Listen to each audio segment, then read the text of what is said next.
Hi, welcome or welcome back to my channel.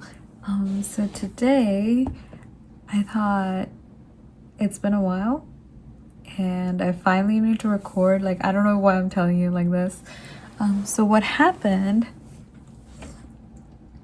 was that I got really busy because I didn't have a job, and I realized I really needed money because when you start doing YouTube, you really need to wait until your videos take off. So that dum-dum in me had to go and find a new job. So I was gone for a while. I didn't really keep up with my healthy eating habits. Well, obviously because I didn't have the time because I was looking for a job. And then I finally found a job. And so it was just like the first couple weeks of like getting used to my job. Anyway, we're not here for that. What we're here for today is talking about my media recap, right? So I was thinking I would do like a monthly media recap every month. Like, okay, this is what I read this month. This is all the books I read this month. This is all the movies I watched this month. And yeah, we never really got around to doing September, right? So I thought, why not? October is coming to an end. Why not just do September and October together, right? So maybe I can just get the books out of the way. So I'm kind of gonna talk about the books I read in September and October because I've been really busy. And honestly, some of the books I've been reading, it just moved on to October and I'm still kind of like not finishing them. So we're just gonna talk about the books I read. So the first book I was able to finish was Legends and Lattes, which was about this cozy fantasy, like what happens after the quest is over and like the happily ever after situation. So we follow this orc who like decides, you know what, I'm just gonna like settle down somewhere, open up a coffee shop, because she got really obsessed with coffee. And so she was like, I want to start a cafe. So that's Legends and Lattes. It's very cozy. It's like, I would say there's not big conflict more other than like her settling down in the new town that she moved into. And it's like basically, I don't know, it's just so cute. Like I really want to start my own cafe one day. So it's just like, I don't know, I just got really into it. It's so adorable and so wholesome. And then I read My Sister, the Serial Killer. So this book, I would say I kind of like listened to the audiobook all in one day. It was really short. It was like 4 or 5 hours. This was really interesting because it was like in the perspective of this person who, her sister is a serial killer. Like she basically, spoiler alert, she basically goes and kills any boyfriend that she has that she doesn't like. So, and the main character is her sister, who's like, she just goes around and covers up for her. And she's also, I think she's a nurse, I believe.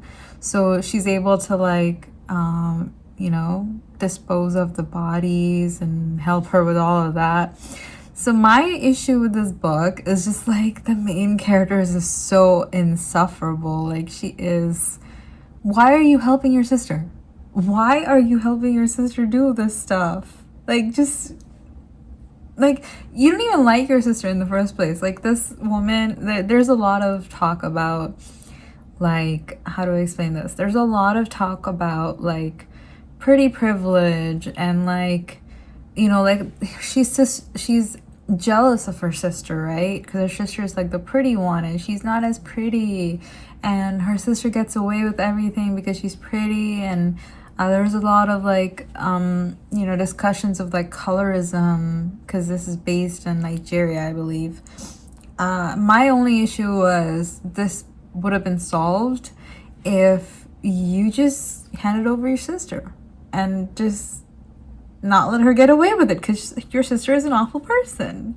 So it just makes me think, like, are you, like, the main character is also really, like, awful for me because she is helping her sister who she says is awful and terrible and everything. Anyway, I also I kind of listened to the audiobook for The Familiar, which it's just like, I would say I don't really read fantasy a lot, so it was just very I would say it was a little hard to follow for me just because I'm not used to reading fantasy a lot. There's just like sometimes like a lot of things just gloss over for me. But I would say The Familiar was really interesting. Like it follows like it's just like based in like history, I guess. Like it's historical fiction based on like the Crusades, like that kind of time. And it follows this how do I explain this? It follows this like magician who's like, I would say since it's Lee Bardugo, it's kind of similar to Shadow and Bone series in a way, like certain aspects of it.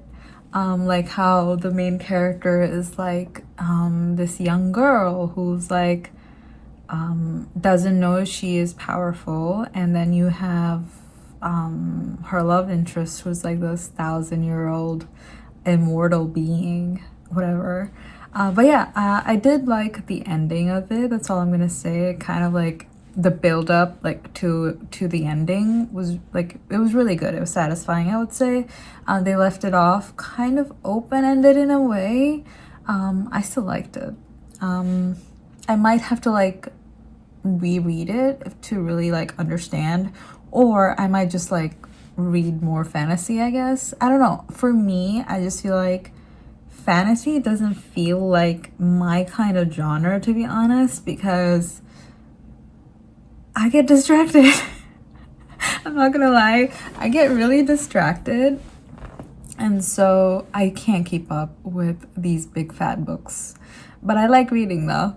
Anyway, I did not finish two books I was reading, which is Book of Night by Holly Black. I think my biggest issue with reading that I'm understanding as I'm taking on this reading challenge is that I really need to sit with one book. Like if I'm like listening to it, also read it.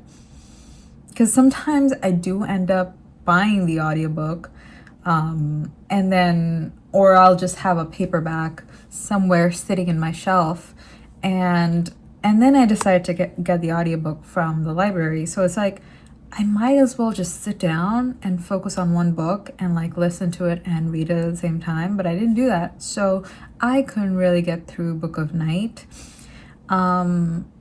Yeah, but maybe I'll go back to it one day. And I would say the same for Can't Get Enough by Kennedy Ryan. I think I liked the premise, the setting of the book. Like it follows like these women who are like really independent and really have, you know, their shit together, and their love interest is like another person who's also independent and like, you know, has their shit together, and like it's kind of like opposites attract kind of book, and then they come together, and like it's kind of like they can't get together because of like circumstances and stuff. I would say that that's what Can't Get Enough was like for me. I kind of read, I guess, 40% through, and again, same, not because I didn't like the book, but because I was just reading so many books at once that I just couldn't finish it. I did like the premise, and not gonna lie, I liked the writing, but for some reason, again, I'm gonna say I'm not a fantasy reader, I'm not a romance reader. Like those kind of books kind of like I can never really get into it. So yeah, I couldn't finish Can't Get Enough, sadly. And then I'm reading, I was reading this, what's it called? It's a nonfiction book called Dare to Lead by Brene Brown. I wanted to pick up this book because it would teach me how to lead with empathy And based on like my previous work experience, I just like didn't have a great time. And even though I wasn't in the leadership position, I think this book is giving me the insight on how to at least be empathetic towards leaders, because you know they have a lot going on. So I think, yeah, I would like to read some more. Like, I'm still getting through it. I haven't finished Dare to Lead yet. But yeah, it's really teaching me how to like manage up, I guess. Or like maybe if I'm ever in like a leadership position, I can use these skills to like, you know, manage a team better. Or like, you know, be more, try to be part of the team more than just being my own person and, you know, wanting to show my own skills. Yeah. So those are the books I was reading. I'm also, there's, what's going on? So I'm also reading Frankenstein for Halloween. So it isn't Halloween yet. I think I'm recording this just a few days before the end of the month. So I don't think I will finish Frankenstein by the, you know, by the end of this month, but I will definitely finish it by the end of this week. Again, I just got really busy with work, and yeah, I just haven't had the time to finish or like read as fast as I normally do, because I am a slow reader, if you didn't know already. And I get too ambitious, and I take on too many books at once, and I just never finish them. Yeah. Anyway, so let's talk about what I watched. So I did watch a lot of things because this is going to be September and October together. In September, I started with The Old Guard and The Old Guard 2.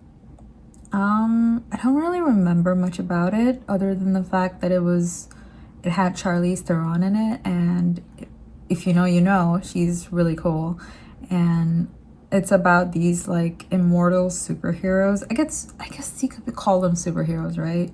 Like they're these mortal beings that are like invincible and everything, and they go and like do missions, kind of. I guess it's kind of like superhero slash military kind of story. It's fascinating, it's fun, it's action, it's pretty cool. But I honestly think instead of having these two movies, you could have just put them together and made a series instead. Because like for me, it was like in the first one there was not enough like world building, there was not enough like what are their backstories, nothing. You just throw them in and expect us to follow through. Anyway, I don't even know if I want to talk about it. I watched Thursday Murder Club, which I know is a really popular book, but I don't have much to say about it. It was good. It was fun. But it was like, okay, great. I also didn't pay attention, which I think that's my fault for not enjoying it as much. Anyway, I watched the Elementals, which I think I put it off for a long time because, I don't know, I just put it off. But I'm glad I watched it. It was really cute. I think there were a few issues with the world building. Like I wasn't sure, are these supposed to be what cultures are supposed to be and stuff like that. But I did like the conflict and like how they resolved it. And yeah, overall it was a great wholesome story, like to like, you know, reminding us that we have to stick together despite our differences. And yeah, it was good.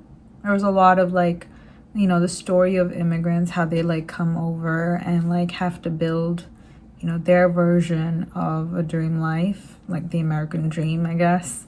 Yeah, so that was a really good movie. I really liked it. Then we watched The Conjuring Last Rites. We went to the theater to see this, and looking back now, I'm like, why? I don't really think I needed to go to the theater to watch this. I really should have just waited till it came to streaming. Like, honestly, I don't think I've watched any Conjuring movie in theaters, so it just didn't make sense to watch this one in theaters. Anyway, I think again, this one also had like a similar idea of like family and everything. Yeah, it was, there's nothing much to write home about. Like, it's good, it's fine, you know. I also watched Now You See Me Too because I was like, why not?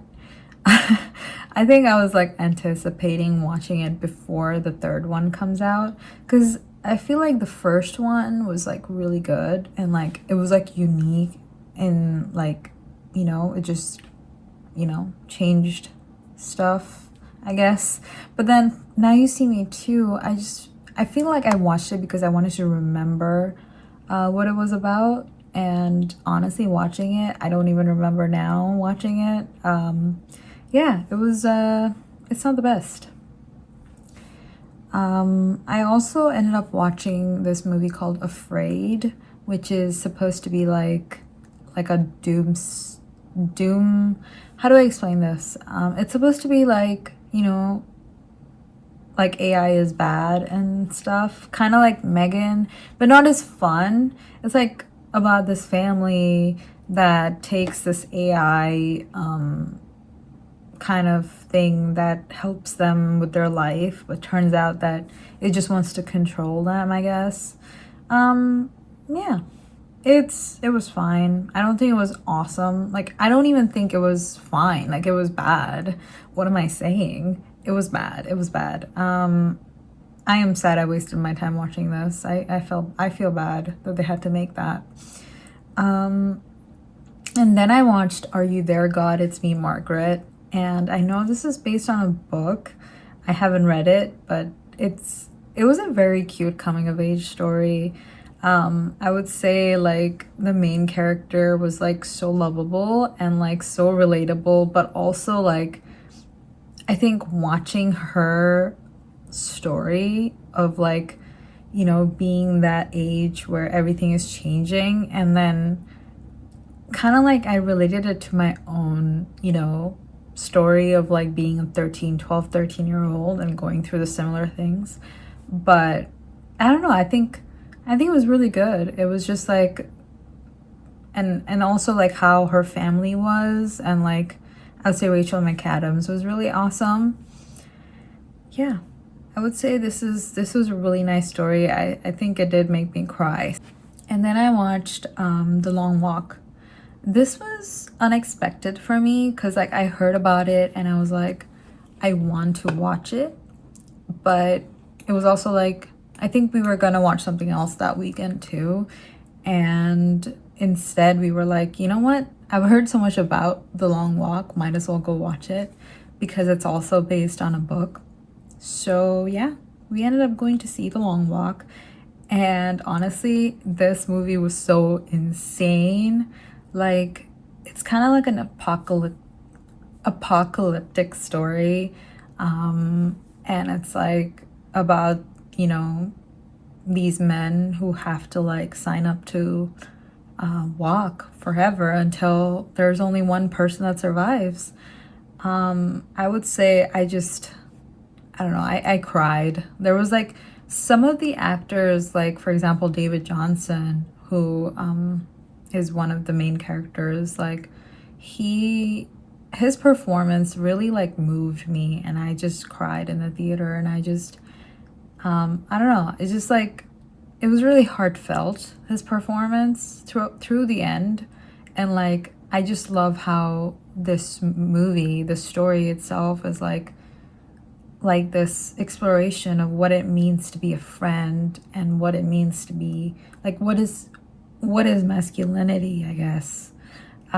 Yeah, just like I think it was a great story to kind of like show our young men of today, I guess. I liked this movie a lot and I liked it so much that I went to go to the bookstore right after and I was like, I need the book. So if you didn't know, I'm sure you already do. This is based on a novel by Stephen King as Richard Bachman. Yeah, so I haven't yet read the book. I want to. Eventually, I'll probably get to it. So yeah, I really liked this movie a lot. I would say it's hands down one of my favorite movies of 2025. It was just so well done, and like you really felt their pain and everything that they were going through during this whole journey, the walk.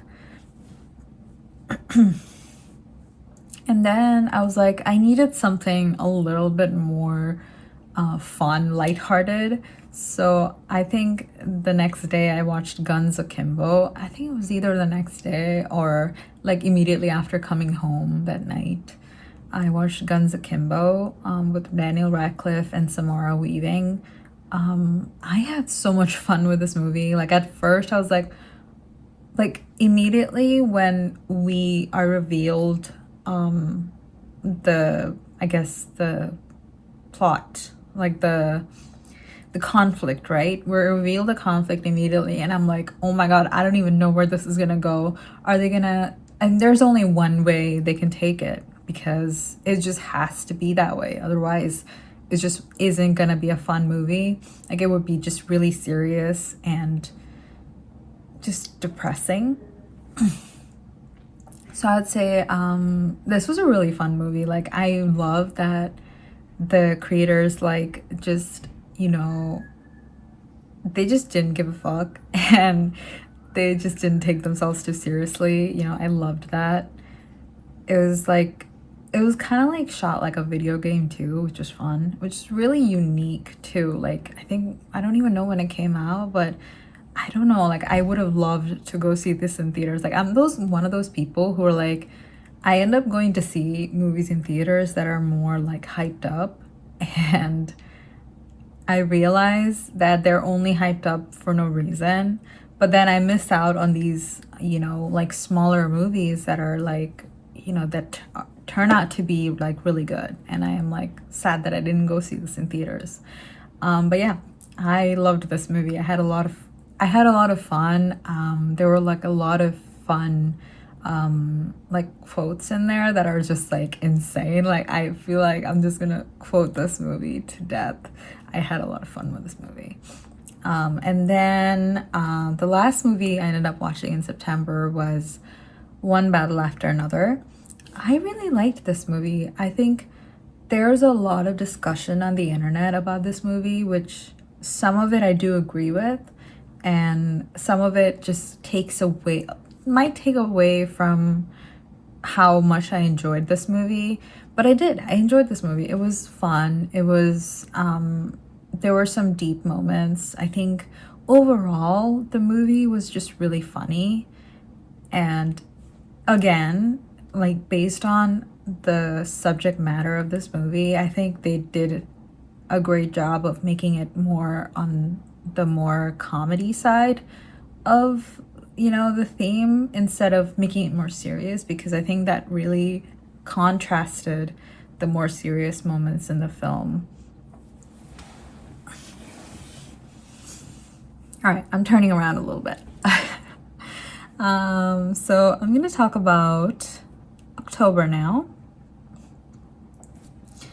Honestly, I watched a bunch of terrible movies in October. Not gonna lie, not terrible, but I would say they were not the best. Like I think one after another, they were just like, so yeah. In October, I watched Tron Ares. I don't even know why did I go to see this movie. I was so hyped up. Like instead of Tron Ares, I honestly should have just gone to see him, even though him was spoiled for me, which was sad. That's why I didn't go see it. Like I just felt like it would have been a waste of time to see him, but it wasn't even more waste of time watching Tron Ares. Like why did I do this? And I watched like a later showing, so I was like really sleepy after work, and I was like, why the did I do this?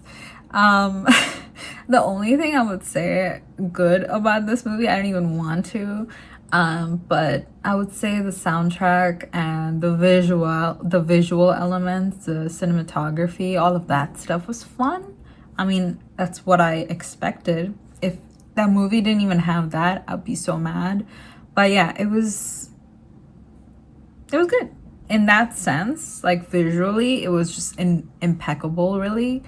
But otherwise, yeah, it was nope. I also watched The Woman in Cabin 10. I think I watched it because I heard it was based on a book, which again, I haven't read the book yet. But it seemed like a really interesting premise as well. And you had Keira Knightley on the cover, and I was like, okay, let's watch it. I think maybe there's a disconnect between the book and the movie because I feel like the book probably would have had an easier time to not spoil the ending, but in the movie it was just like, I don't even know, maybe it was a directorial issue that is just like, you it was so predictable, honestly. Like that was what I was trying to say. It was so predictable, and you honestly could see the ending like a mile away from the very beginning. You could just see what the ending was going to be, and I think maybe reading it would have probably built up the suspense in a different way, if that makes sense. But yeah, I honestly, I'm sad that I watched this. It was a waste of time again. I did end up watching The Black Phone 2 in theaters, which I was really hyped up about it because I love like Ethan Hawke's character in this movie. Like he is so scary to me. Like I don't know, like watching Black Phone 2, I was horrified. And sadly I didn't catch it in theaters, but I watched it later on in streaming, and it was so horrifying that I was like, I have to go see this. And I really liked certain aspects of this movie. There were like really good references to Nightmare on Elm Street and other classic horror movies. Like I really, really liked that. But I think they kind of like lightened the main story by doing that. Like they kind of like took away from what the movie could have been. Like there were a lot of issues with like certain scenes or scene setups that like just didn't work for me, I would say, in this movie. They really needed to like, I don't know, fix the script. Like certain aspects of it, like certain aspects worked. Like you would watch this movie and you're like, oh, they're building it up, and then they don't even pay off. Like it doesn't like build up to that extent. It's just like they just build it up here, not even here, and then they're like, do something completely different, and it's like, I don't know what you're doing here. Like what are you trying to do? Anyway, I would say this movie just didn't work for me the same way that the first one did. Yeah. And then I watched Tron Legacy because I was like, I don't know, let's remind myself of how much better Tron Legacy was than the new one. It's just as good as I remember. Like the soundtrack, oh my god, the soundtrack of Tron Legacy is insane. It still hits so hard, like so many years later. I don't even know when it come out. Whatever. But like even I guess almost a decade later, it's still amazing. Like it still hits so hard. I'm so sad. I miss Daft Punk. So Tron Legacy was really good. As we remember, I think visually it is absolutely stunning. And like comparing the two between Tron Ares and Tron Legacy, I think visually, I don't think even Tron Ares is enough. Like even, I don't even think visually it helps the movie to stand out on its own. Because Tron Legacy is just more superior, honestly. Oops, what was that? Anyway, then I watched Shelby Oaks, which, as a budding YouTuber, I guess, I was really excited for because I've actually watched Chris Stuckman's reviews before in the past. I would watch them, and I was like really excited because of that. And I would say first thing that really stood out to me that this movie honestly needed to be made like 5 years ago, or like at least before COVID. It just, some of the things just felt like it belonged to like the 2010s. Like, you know what I mean? Like, there were certain references of like old movies that really needed to be in that era versus like horror that we have seen today. It just doesn't live up to that kind of horror anymore. But it was fine. It was a good attempt. I'd give him that. It was a good attempt. I think I could see some of like, you know, the influences from Mike Flanagan because he did come on as a producer later on, which I did see some of like the influences in there in some of like the later half of the movie. But yeah, overall, I think it still needed to be more polished, and I hope that now that Chris Stuckman is the director, I hope he I don't know, maybe uses a different script, I would say, like, or maybe has somebody else work on the script or the writing, because it was good, but I feel like you can't just like spread yourself too thin, if that makes sense. But yeah, I have high hopes. He's pretty decent. He's shown us to be a decent director, I guess. I liked this movie. Did like a lot of aspects of this movie.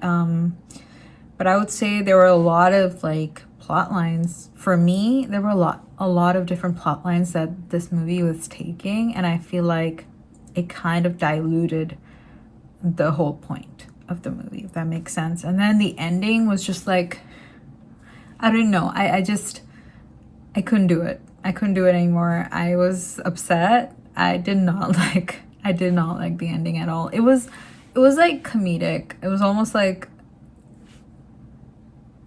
I did not like the ending. I almost like laughed, I think. But yeah, that was Shelby Oaks. Like it felt like honestly two different movies at the same time. Like it didn't have an identity. And I really think, and I'm not a filmmaker, and there was a time when I really wanted to get into it, or at least writing. And I think he really needed to give this movie like, you know, a backbone, like a main conflict, which you did have that, but it's just like the way it was, you know, executed, it just didn't work. And I think you took it to too many different, you know, ways where it could have gone. So yeah, I think it didn't live up to the hype, I guess. If that's what I'm gonna say. Shelby Oaks just did not live up to the hype.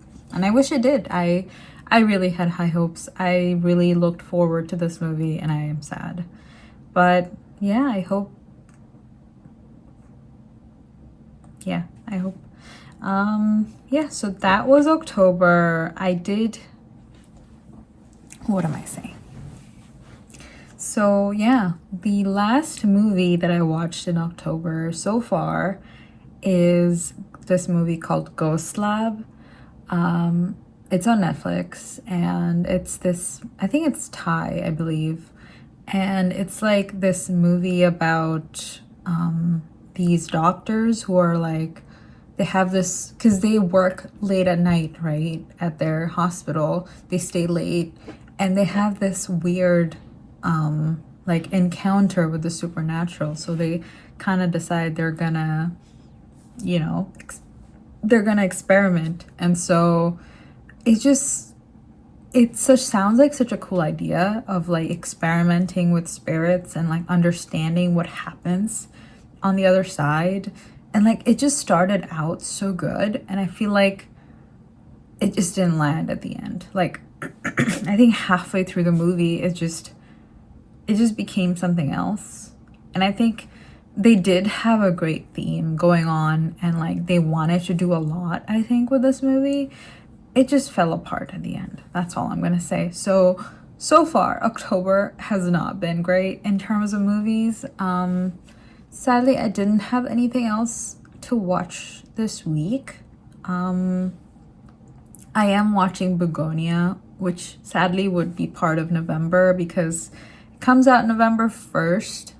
It comes out October 31st, but I'm watching it November 1st. So it's probably going to be part of November, and so I won't be able to talk about it in this video. I don't know what else to say. I don't know how to end this video. I don't know if you watched any of these movies I talked about. If you did, throw in a comment, I guess, if you'd like. Tell me about if you've seen these movies, or if you haven't and you are looking forward to, and if I've spoiled it for you, I'm sorry. You know, you can tell me all about it in the comments, and I will catch up with you next month for the next recap, I guess. Bye-bye.